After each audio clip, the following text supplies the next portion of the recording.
안녕하세요. 수아입니다. 이번 시간은 정신과 의사 김영우 선생의 글인데 이분은 최면 치료요법으로 굉장히 유명하신 분입니다. 전생여행이라는 책도 쓰셨고 오늘 소개할 글은 영혼의 최면 치료라는 저서에서 가져왔습니다. 최면 상태에서 떠올린 기억은 사실인가? 이 부분에 대한 선생의 글입니다. 인간의 기억의 실체에 대해서 아직 학자들 간에는 합의된 결론은 없고 가설과 이론만 분분한 상태이며 최면 상태에서 사람들이 떠올리는 기억의 진위 여부도 수십 년 동안 논란의 대상이 되어 왔다. 기억을 연구한 학자들 간에 대체로 합의된 결론은 인간의 기억은 불완전할 수 있고 상황에 따라 변할 수도 있으며 언제나 똑같이 재생되어 떠올라 온다기보다는 매번 재구성된다고 봐야 한다는 것이다. 최면 상태에서 기억을 실험하는 것은 한계가 있다. 잡다한 것을 기억하는 실험적 상황과 강렬한 감정과 개인적 의미를 동반한 중요한 사건을 기억하는 방식은 다르기 때문이다. 평범한 일상에 대한 기억과는 달리 아주 강렬한 감정이 동반된 기억들은 특이한 방식으로 저장되며 중요한 세부 사항까지 비교적 정확하고 일관성 있게 기억되어 잘 잊혀지지 않는다.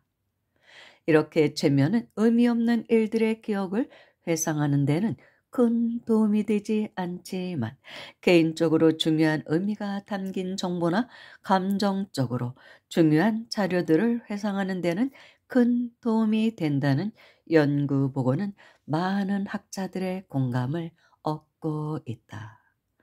사실 우리도 그렇죠. 지난날에 어떤 일을 기억할 때 중요하지 않은 건 잘 생각이 안 나죠.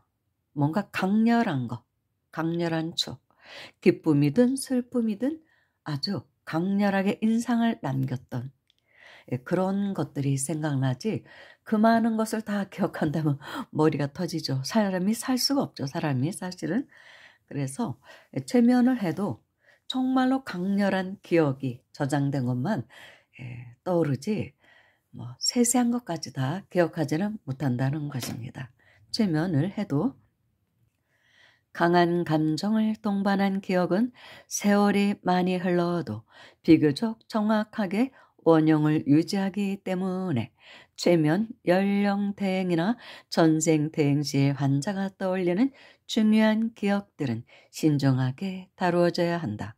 그 내용 속에 현재의 어떤 문제 해결을 위한 실머리가 숨어있는 경우가 많기 때문이다.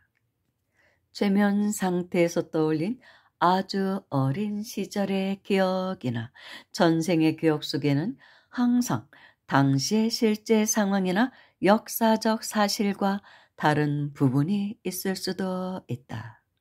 예를 들면 실제는 붉은색이었는데 푸른색으로 회상했다든가 이름이나 연도, 장소 등을 다르게 얘기하는 경우가 이에 해당되는데 그것은 이 같은 내용들이 환자 개인에게 별로 중요하지 않고 의미도 없으며 감정도 담기지 않은 주변적이고 평범한 정보에 불과하기 때문이다. 실제 전생퇴행 시에는 환자에게 중요한 정보나 장면은 여러 번에 걸쳐 반복해 떠올리게 해도 언제나 똑같은 내용을 보여준다. 사실 우리는 어제의 일도 다 기억하지 못하는 경우가 많죠. 어떤 일을 생각할 때 그게 어제 있었던 일인가 그저께 있었던 일인가 아리송할 때가 사실 있어요. 제가 나이가 먹어서 그런지는 몰라도 점점 더 그렇더라고요. 언제적 일이지? 며칠 전의 일도 그럴 때가 있으니 전생이나 몇 년 전 어린 시절 기억이라는 것이 연도까지 정확하기는 최면 치료를 해도 정확하지는 않을 수가 있다는 것이죠. 그렇지만 아주 중요한 어떤 장면은 정확하게 기억할 수 있다는 것입니다. 내가 중요하다고 생각한 것만. 아주 어린 시절을 회상하는 연령태행이나 과거의 다른 삶을 회상하는 전생태행 시의 기억을 유사기억이라고 주장하는 학자들도 있다. 그러나 유사기억은 실제 상황이 아닌 실험실 차원에서 최면 감수성이 중간 이상으로 예민한 학생들을 대상으로 연구했을 때 가끔 발견되는 현상에 불과하다. 환자에게 연령대형 암시를 하거나 과거의 어떤 사건을 재경험하라는 지시를 내리는 것 자체는 유사 기억을 만들어내지 않는다고 한다. 최면 시술자가 가진 의도와 암시의 방향에 따라 유사 기억을 떠올릴 가능성이 높아진다고 우려하는 학자도 있지만 피암시성이 높은 사람들은 각성 상태에서도 유사 기억을 만들어내는 경향이 있기 때문에 최면 상태가 유사 기억의 발생 가능성을 더 높이는 것은 아니다. 최면에 대한 감수성이 높은 사람들을 포함하여 대부분의 사람들이 최면 암시에 의해 만들어진 환경과 실제 기억을 혼동하지 않으며 느끼는 대로 자신이 느끼는 대로 정직하게 얘기하도록 미리 주의를 주면 유사기억의 발생을 거의 예방할 수 있어 별 문제가 되지는 않는다. 아주 어린 시절에 겪었던 끔찍한 사건의 기억을 최면 상태에서 떠올린 환자들과 그렇지 않은 일반 환자들의 최면 감수성을 비교해 보면 예상과는 달리 그런 기억을 떠올린 환자들이 오히려 최면 감수성이 훨씬 낮고 최면 유도자의 의도적 암시에 대해서도 일반 환자들보다 낮은 반응을 보인다. 이 같은 발견은 환자들이 아주 어릴 때 겪었던 성폭행과 같은 끔찍한 기억들을 최면 상태에서 떠올리는 것을 피암시성이 높은 일부 환자들이 지어낸 거짓 기억이라고 주장하는 학자들의 주장을 완전히 뒤집는 것이다. 최면 연령대행으로 아주 어린 시절에 폭행당했던 경험을 떠올린 환자들의 기억의 사실 여부를 확인하는 조사 작업을 해보면 그 기억들이 비교적 정확한 것이라는 사실이 밝혀진다고 한다. 전생 퇴행 시의 기억의 사실 여부도 이와 같은 연장선상에서 생각할 수 있다. 전생의 존재 여부를 증명할 수는 없지만 그 삶의 기억들 속에 현재의 증상과 문제의 원인이 숨어 있고 그 기억을 통해 해결책을 찾을 수 있었다면 전생의 실제 존재의 가능성은 신중하게 고려되어야 한다. 사실 최면 전생태요법에 대한 신빙성, 정확성이나 그런 것도 윤회나 전생만큼 과학적으로 완벽하게 증명할 수는 없기 때문에 이런저런 말들은 많을 수밖에 없다고 생각합니다. 그리고 이제 최면을 거부하거나 거기에 대해서 부정적인 생각을 많이 가진 사람들은 또 의외로 이렇게 최면을 실행을 해도 체면에 잘 걸리지를 않는다고 합니다. 거부하는 마음 때문에, 부정하는 마음 때문에. 그런 것 같아요. 그것도 일종의 마음작용에 영향을 받는다는 것이죠. 그런데 이제 스님들께서는 또 그런 말씀도 하십니다.